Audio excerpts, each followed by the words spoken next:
Robodrill, model A21iFLA, serial number 105XH232. Machine was new in 2010.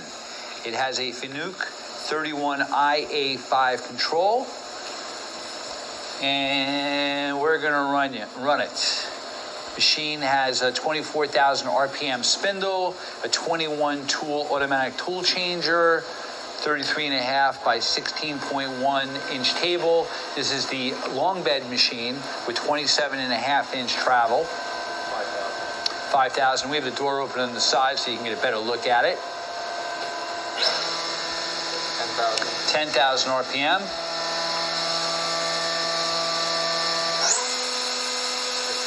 15,000 RPM. All right.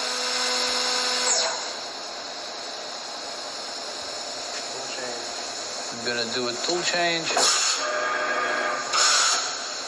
Another one.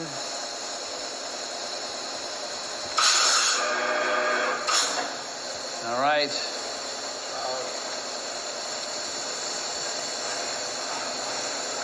There, so your Z up and down, you have 12.99 inches or 330 millimeter. Your X again is 700, 27.5. And your Y is 14.76 or 375. All right, machine's original paint. And it's here. Hey, thank you for watching our video.